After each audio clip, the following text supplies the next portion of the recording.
Alright guys, welcome back to work on the 100 scale old 1982 Real Type Gelgoog kit here. I've gone ahead and basically finished up the rest of the seam line removal. Just kind of made a temporary pin here, sorry about that, for the top and bottom half of the body.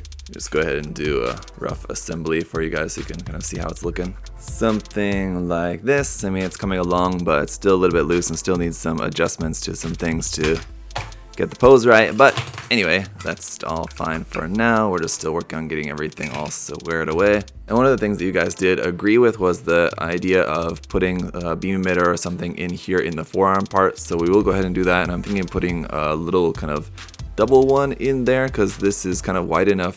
This is just a 3mm pipe, so I can just cut two little pieces of this and stick them in there. I'm thinking of having them like different, having on the right side to like a little double beam emitter here, and then on the other side having like a little missile or something. So it's just a matter of cutting a couple of those pieces and then just glue them into place in here. So on the arm it's going to look something like that. I think that looks pretty cool. I wasn't sure exactly about the length that if I wanted to make that a little bit shorter. Definitely I don't think any longer than that. I think that's probably a good length, so I think that looks pretty good just for a little thing out this side of there. And like I said, for the other side I wanted to do something a little bit different here. To make a little missile tip in there, I'm actually going to use one of these little thruster bell parts and just use it the opposite way around, as it looks like kind of the head of a missile. And the only problem is that whichever side is for the left or the right, I've yet to decide, but it's going to be a little bit covered up by the shield. You're not really going to be able to see it all that much. So I'll probably just end up going with like whichever one I think looks more cool. I'll have on the right side that you can see more, and the left side where the shield is, it will be kind of covered up. And that's the other thing that we need to do. I meant to do that in the first video that we didn't get that done. But so here's that then for the other arm. Just a simple little missile there on the arm. I think that actually does look pretty cool. I wasn't sure how that was going to work out, but you know, once that's like painted red or something, whatever, where it's kind of more obvious to it that it's a missile. And also just with the little hole in there, it does sort of also look like it could also be just like a single beam emitter, whereas this one is like a double one. But yeah, I think the color will help out. Once it's painted like a bright color like the tip of a missile, then I think it'll be fine. But so yeah, why don't we just go ahead and do that. Just go ahead and glue these parts into the arm so that way we can attach the shield, or we can sort out how the shield is going to attach. I won't permanently attach the shield on right now because we'll just stick that on there first. And the shield has this attachment piece which is meant to be held in the hand, but it's actually interestingly just like almost just the right thickness to just fit around the forearm there, which is where I want to have it on. So what I think I'm going to do is actually just those like little rounded tips in there, those were kind of meant to fit into the holes in the hand. I'm just going to shave those down a little bit so that they're the right size. And then what we're going to do is just use a magnet. I'll just put a magnet in here and then just put a little metal piece in here so that that will then just attach onto there just by magnet. We won't have to do anything else. Could also just use, you know, a simple hole, just drill a hole right into there and then put a peg inside of here and then just pop that onto there. Would also be fine, but I figure maybe try doing a magnet. I don't know, we'll see. Now the other problem that I'm going to have is that if I attach this onto the forearm here, then it's going to be crashing with the shoulder armor up there. So I think I need to attach it a little bit lower on the arm so that it's a little bit kind of angled out, like you can see that, which is maybe going to look a bit odd, but I think it should still look okay, and then that will give us the clearance we need for the shoulder armor up at the top there. And on that note, I haven't talked about that yet. The shoulder armor actually is a little bit goofy in that it doesn't actually like attach to anything.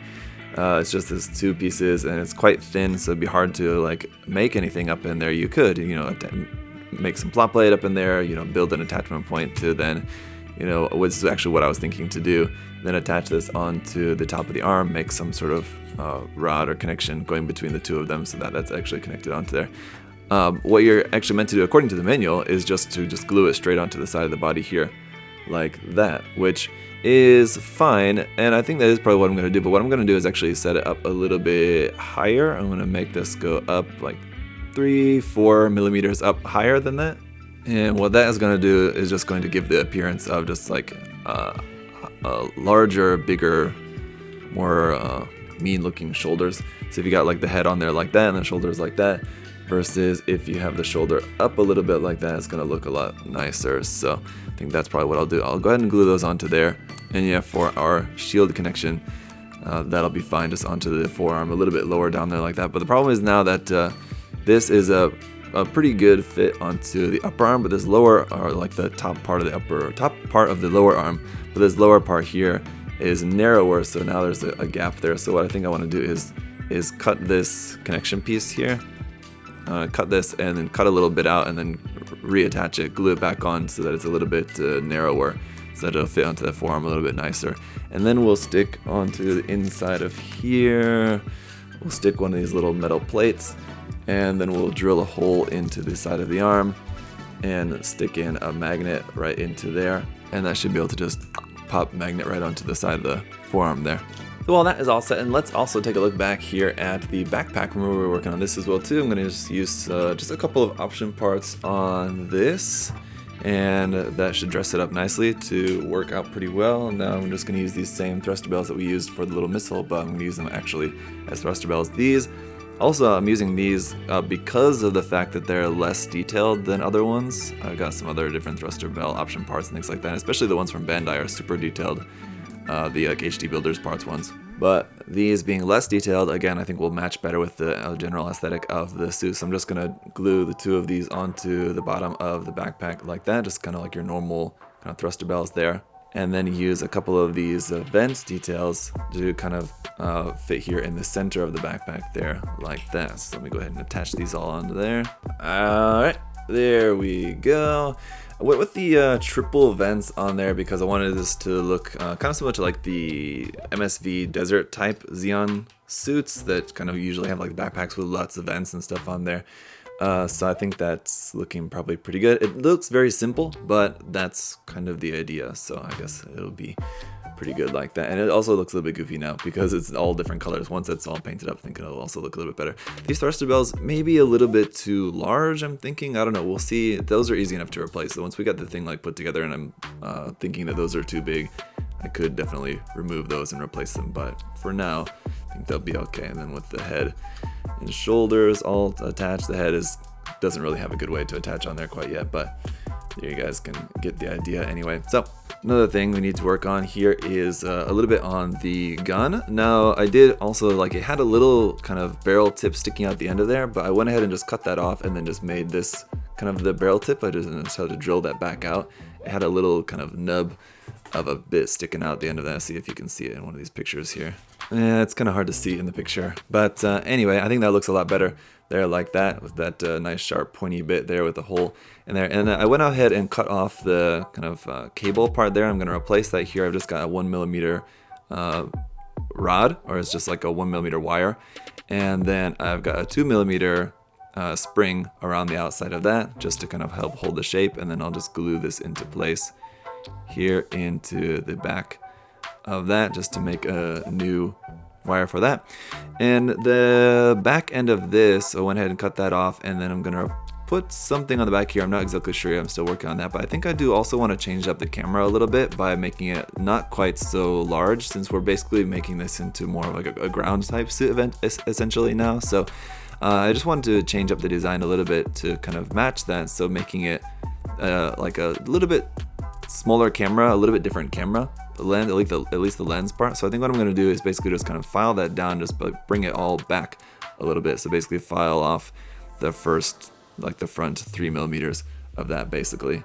Alright guys, so here is how we're looking. This is kind of about as assembled as it can be at the moment. Well, I mean, basically everything's there. It's just a few things need to be tweaked. Like I need to put some glue on the arm. It's not able to, I need that to be a little bit more bent like that, but it's not able to do that at the moment. That joint needs some glue on it, but the magnet worked out, and also the arm's not gonna want to stay in there until that's glued. So basically everything needs to be glued. It's barely staying together at the moment, just for the moment to just show this to you guys. But I got the little metal piece in there on the inside of this connection, and then also this connection is kind of loose, so I need to glue that. Everything needs to be glued basically at this point, but just pops onto the arm there, good enough. And I want to show you guys how the rifle is looking now. So I was thinking to add the trigger guard back in there again, but I think I'm just going to omit that. I'm just going to leave that off. And for right now, I just got this gray piece there added for reshaping the front of that camera there, but later, once some more glue is dry on that, I'm going to, well, I guess I can probably just go ahead and do that right now. But then here on the back end, just added this pipe bit and then a little piece there on the end for that rounded bit. I need to sand that down, sand off that nub and everything, but just to make just kind of a very simple back end of this, because I think that's one thing that I think looks really nice about this rifle now is just it's kind of more simplified. Got rid of that bit, the camera's smaller, the back end is just kind of this simple bit, so it's just kind of like a light version of the Gelgoog beam rifle. I guess that's what we could call it, sort of. But let me go ahead and grab, let's see, my thing here, what's that called? The spin blade here from God Hand. I'll just use this to put a little hole circle bit in there that then we can later add an effect part, a little lens effect part in there for that. And if you guys don't remember me using this tool before, basically what it does is to drill a flat hole in there. So it's really great for doing this, adding in a place to add like a lens circular part in there or something like that, or if you want to just add like a circle detail. There we go, like that, because I don't want to drill all the way through there. I just wanted to make a recessed circle that then I can later add the effect part in there for that. So that'll be fine. I'll add the clear part in, of course, after it's all painted and everything. So then basically the last thing I need to do before we can start painting is going over like some of these lines where like this part of the knee needs to be a separate color. So I need to kind of, the line, the like defining line around this section is very dull just because of the mold. There's like basically no like kind of panel line sort of bit in there. So I'm basically going to try to remake a panel line in there using just this blunt, or it's not blunt, just a sharp tool, or heavy sharp tool here. Like, I forget what the name of this tool is anyway, but it's a scriber, but it's not like it's not a square shape, it's just pointed. Anyway, to kind of retrace the line out of this out a little bit, and then just also using a knife just kind of around the edge, what you can do is then just kind of re-scrape like the edge here a little bit. So you can see at the moment I've just got like the line traced there.